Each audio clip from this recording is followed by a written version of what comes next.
Make sure you guys hit the subscribe button if you guys are enjoying the content that we're throwing up. And make sure you guys hit the like button if you enjoy the video. And yeah, let's begin. Okay, so in a previous video, I had talked about Black Tom Cassidy, right? And I was like, well, Black Tom Cassidy sucks. And for a long time he did, right? He could use wood as a means to basically shoot like plant energy, essentially, like concussive blasts and heat blasts, things like that. He was never really interesting.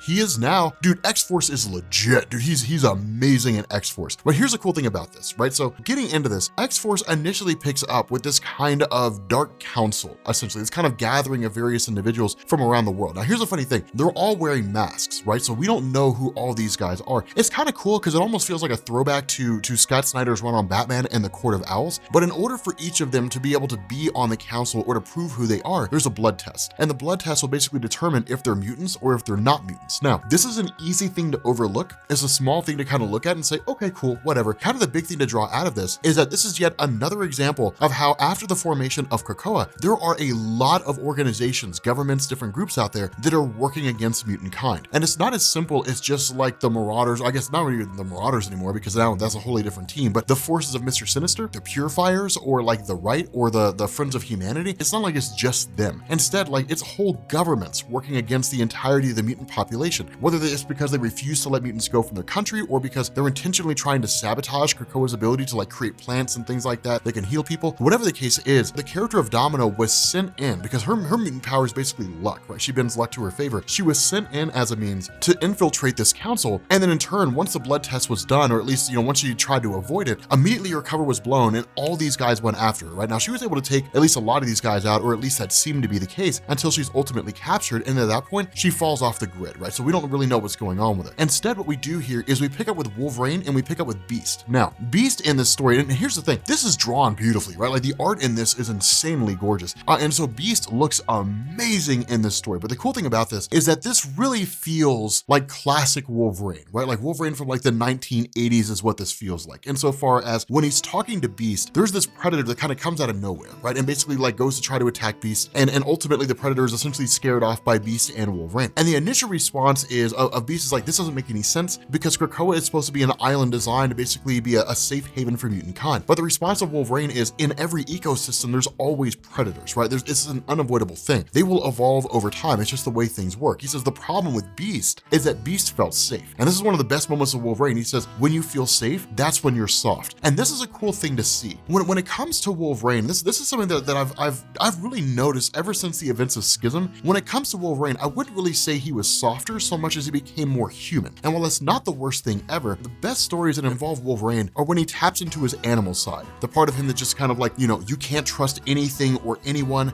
You always have to basically be on high alert. Yes, it's like a super stressful way to live, but it's cool because that's kind of a calling card of Wolverine's character. And it's interesting to see things that way. Now, the other part of this is switching over to Black Tom Cassidy. So the funny thing about Black Tom Cassidy is that in his original stories, he could shoot this kind of, concussive blast more or less by using wood as a means to channel his power. In Generation X number 25 back in 1997, Marvel changed that, right? They basically gave him control over plant-based matter. The problem with this is that between the stories that were written from Generation X number 25, really up until about now, Marvel never really took full advantage of that. What this does is it basically gives us that. And it makes the most sense, right? Because while Krakoa is a living island, insofar as it does have sentience, you're talking about a guy who can control plant life that in turn is living on a living island, right? So as long as Krakoa lets Black Tom Cassidy do his thing, he can essentially control the plant life of the planet. And this is important because what it means is he can communicate with Krakoa. Now, it's not as easily understood as like Cypher in Krakoa, right? Like Cypher actually understands the language Krakoa speaks. So it's like if you were talking to somebody who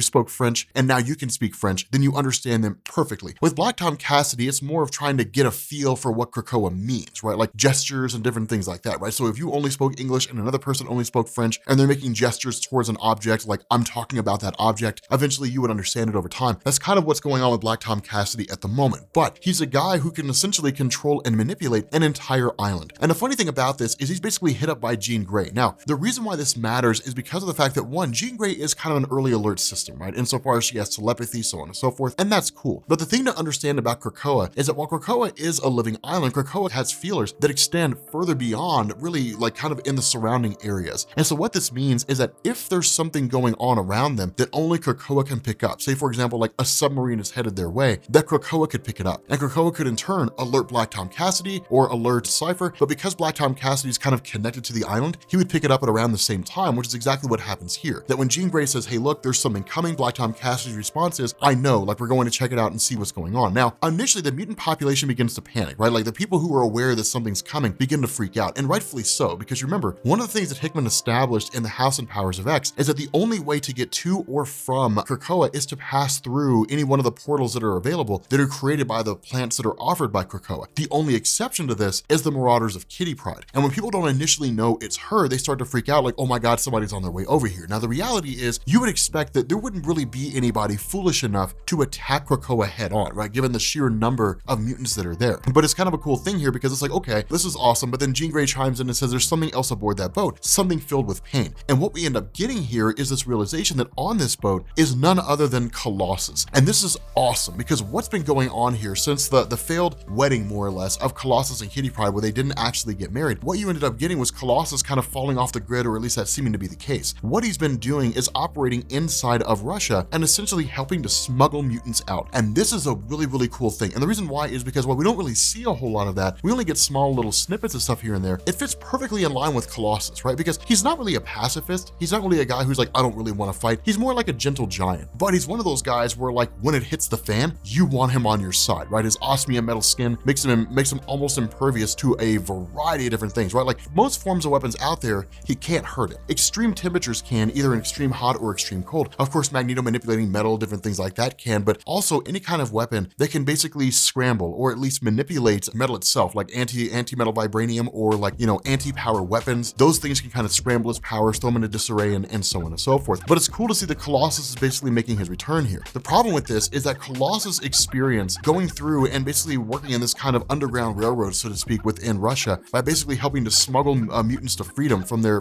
captivity has taken like a psychological and a physical toll on Colossus, right? Because it's one thing to get out there and to say, okay, we're going to fight these various foes. It's another to see the kind of horrific and inhumane experiments that they were conducting on mutants as a means to like control their powers, possibly synthesize them, different things like that, and it can screw somebody up. And so as a result of that, Colossus is in a pretty rough position. He's in a pretty bad place. Now, what you also end up having here, and this is where the plot really kind of begins to come into play. What you have going on here is you basically have a couple of people who basically get on board a plane. This plane heading for whatever destination it happens to be, but there's just two people who are there. They both look at each other and they both recognize each other, indicating something is afoot. Who these people are, I will talk about here in a second. But what this also does is it shows Charles Xavier heading to Sokovia, which is a place that on the front surface seems to be in support of mutants. But one of the things that's being hit on here is that for a lot of countries out there, the public eye is they support Krakoa. The reality of the country is they're starkly against them. And so this seems to be one of those instances. A lot of this really kind of seems to be because of the fact that when Xavier is given a drink, there appears to be something in it. Now, we don't really know what that is. We're not really 100% sure what that is, but jumping back to these two people that got on board this plane, suddenly like everything starts to kind of go nuts, right? Like the plane really seems like it's hitting, extreme turbulence, or they're losing altitude. But whatever the circumstance, of course, the oxygen masks come down. And because oxygen masks on planes are designed to subdue passengers as opposed to just allow you to breathe, that of course it knocks all the passengers out, right? And so as a result of that, this is when this guy basically kind of jumps up. We end up finding out the woman who was there has essentially seized control of the cockpit. And not only that, it's not just those two, it's two others. And so they basically formed this entire team. Now, here's why I think this matters. And here's why I think this is so cool. It's possible they could be any number of people out there, any number of historically anti-mutant groups, right? The Friends of Humanity,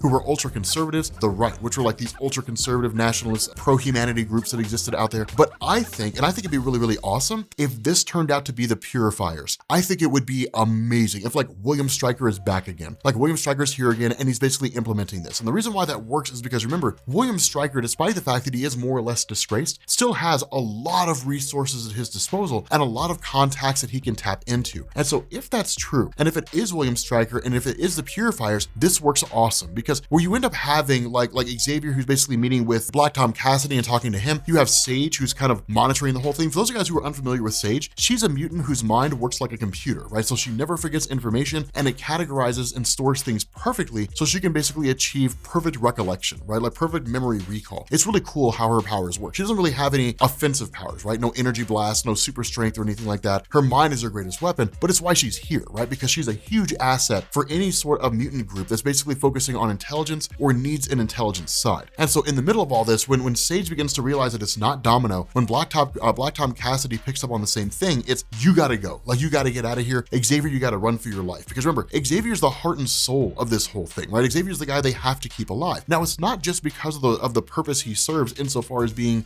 this kind of guy alongside Magneto that basically helps to kind of control what's going on, but it's also because he's a kind of a moral figurehead. If they lose him, it could demoralize a lot of the mutants that are out there. They would immediately lose faith in the idea of Krakoa, and they would say, well, if they could get here and kill Xavier, then like, how does this bode for the rest of us? They can kill us all. So it's kind of a big thing there. But when these forces show up, when these four folks show up, suddenly all hell begins to break loose. Bullets are firing all over the place. Black Tom Cassidy sends Xavier fleeing for his life, tells him like, get to refuge, hide underground, and do whatever he needs to do. You have Wolverine who basically flees, and this is when things get cool, because Black Tom Cassidy is like, you've come here to this living island, right? This thing is composed of trees and plants and all manner of things to oppose the mutant population, one of which, who is me, can control plant life. You've picked the worst possible place to engage in any battle whatsoever. And Black Tom Cassidy, for the forces that oppose him, he tears them to pieces, rips these guys to pieces. Not only that, Beast jumps in, and Beast actually just like guts a guy. And so it's cool to kind of see that whole thing go down, right? Because it's basically like these folks have shown up here,